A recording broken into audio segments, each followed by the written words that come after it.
I'm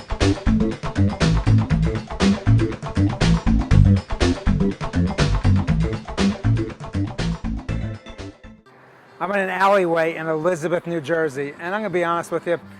If you're in an alley somewhere, it's usually not a good sign, but this is the type of alley that when people walk down this alley, they get pretty excited because this is the alley leading to the door right back there, as you see, where it says enter, to Al Santillo's Brick Oven Pizzeria, which is arguably the best pizza in New Jersey, in the New York metropolitan area. They've been doing it this way, the right way, and when you hear from Al, for decades and decades. A business that started with his grandfather as a baker, passed down to his father, and now to Al himself. So we're going to go inside, spend some time with Al, and it's really, I suspect it's going to be pretty amusing. So come on in with me. There's not a lot of room, but there's an awful lot of flavor in there. And that's not just the pizza. You get a lot of original flavor from Al, the owner himself, too. See you in a moment. Hi again, everybody. This is Hank Zoner of the Grapes Unwrapped. If you live in New Jersey, you eat pizza. And if you want to eat really good pizza, probably the best pizza in New Jersey, arguably, you've come to Santillo's Brick Oven Pizza in Elizabeth. I'm here with the owner, the master, Al Santillo. Al, thanks for having us in. Well, thank you for coming. We appreciate it. It's you've been doing this for a while, a few years, right? I was born here. You were born here. You grew up in this building. In this very building, I've been here since I was born. Now, what's really interesting, as we were talking beforehand about your story, is you're not a pizza making family. You're a bread making family. So you came to this originally from bread making. Correct. So you like to think that it's a little bit different approach than maybe a lot of places out there have. I consider myself a bread baker that makes pizza. Okay, and by most people's standards, really, really good pizza. You've won a few awards over the years. That's right. I think we know what we're doing. You got it down pat by now. Your grandfather started this business as a bread baking business, I should say, when in the... I'm going to say he came to the country in 1912, and I think by 1918 he had a business. Then your father came into the business? Well, my father always worked for his dad and his brothers. My father had two brothers, and they all worked there. And then came down to you? Well, my father started at this location in 1957. Thing is, they were crazy about this brick oven because everybody wanted their bread and pizza cooked in a brick oven because they thought it was healthy. They didn't want a metal oven, which they considered metal mouth. Interesting. Well, this oven was built between 1909 and 1912. Wow. Took 3 years to build the oven. Wow. Give us some pointers here on prepping, on dough prep. So you just pull this out, put it on the board. We're here in your modern addition to the building. The main building was built in the 1890s, and this modern addition was put in somewhere around 1910 to 1915 or so.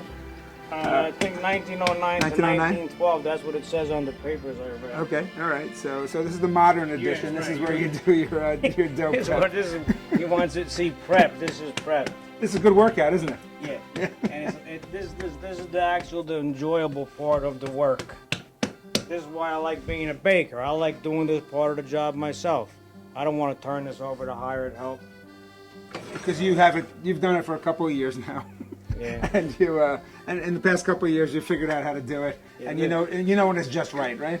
Yeah. Well, my father taught me all this. Yep. This reminds me of my father doing all this work. So we're here at a work table that's probably 100 years old at least. Yep. That rolling pin's got to be up there. The scale that you use to weigh and get consistency on your dough is got to be. Well, let's just say it's an antique. Yeah, let's just say that. But it works perfectly, doesn't it? Yeah, it does. Yeah, my father, if he didn't give me his secrets, he would have died with them. And that's old school Italian. Yeah. He'd Well, die nice that with he trusted him. you. Yeah.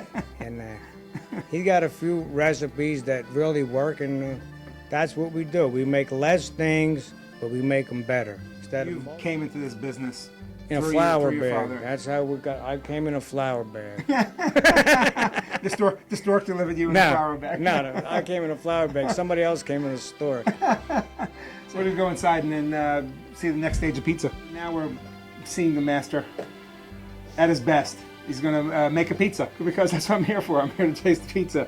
And we're going to have a little bit of wine with it too. What you got going for you is that I'm over here buying all the ingredients. So this pizza that I'm making, yeah, I made the dough.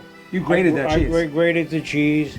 And these tomatoes, the reason I'm making this is a nice pizza to have right now. These are some of the best tomatoes that I had over here in years and years. So you use these same San Marzanos for all your sauces, or? No, if you look in here, this pizza sauce that I have. Gotcha. This is the best pizza sauce that you're gonna get too. You see how beautiful it looks? It really is a nice, rich, dark color. And see the consistency? I'm not going to ask you what you put in there, because you're not going to tell me. Yeah. I had a lot of trouble to get this oregano too. I make a special trip to an undisclosed warehouse location in the port of New York in Newark, and I get the real oregano imported from Greece or Turkey. So when you started, how many different kinds of pizzas were you making? Well, first I'm going to tell you my grandfather's day. Okay. He made one size pizza. This was it. Okay. We wanted a pizza. You got a pizza this size. That size. Might have been a tiny bit thicker. Okay. This is like, right here, this is as thin as you can make it. That's probably only a half a pound of dough right there. When that comes out, I prefer to make everything on the well-done side, because if not, it's not going to have enough body. Gotcha. It's going to come out, and it's going to be what we call in Italian mouchad. Mouchad. Yeah. There's nothing is worse than a mouchad. That's right. There's nothing worse. Mouchad! Nothing worse. Mouchad! I'll say that. Mouchad, no good. No mouchad. No mouchad. So this looks great in its raw form. I can't wait to see what it looks like when it comes out of the oven.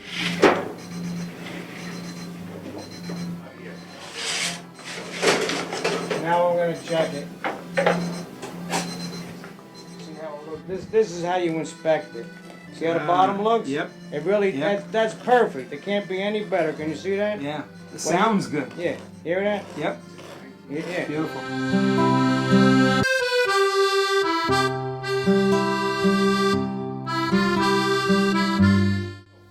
So Al, this looks great. It smells great.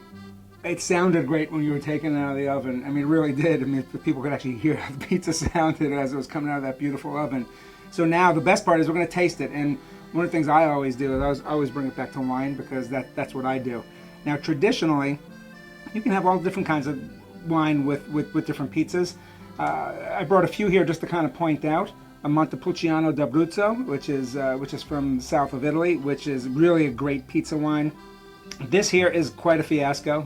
That's what it's called. The old Chianti bottles were in the straw basket, were known as fiascos. You don't see them much anymore, but you know, probably at one time, a lot of the pizzas that were being made here, people were washing it down with bottles of wine that looked just like this. The one wine I think I need to red that I would grab for just about any kind of pizza, the very first one I'd go for is a Barbera from Piemonte, and beautiful grape.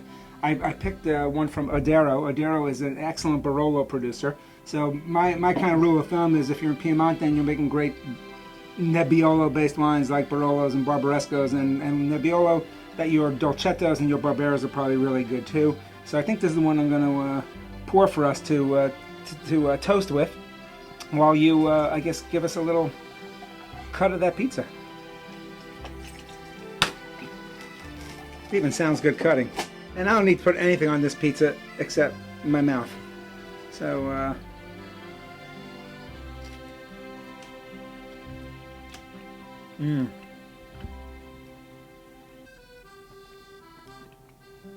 Again, this is why I love what I do. That's great because it has just the right amount of chew to it, but it's also got it's nice and crisp. That semolina gives it a nice little mouthfeel to it as well. Everything just sort of is blended in there nicely together. The cheese and the tomato, the oregano, you can still taste that, the fresh basil. That really is fantastic. So Al, this has been great. I'm actually honored to have been able to not just spend time with you, but to be behind your counter, to be in front of your brick oven, to be in the back where you're cutting the dough. Yeah. So because your name is known. If people eat in New Jersey, they're seeking out good food, they're seeking out tradition, they know Santillo's. So again, thank you so much. I'd like to do a little toast to you. Salud. Salud. I agree with you. And Centon. This is Hank Zona from the Grapes Unwrapped. Join me again next time as we get to know wine. See you again soon. Arrivederci. Ciao. Ciao.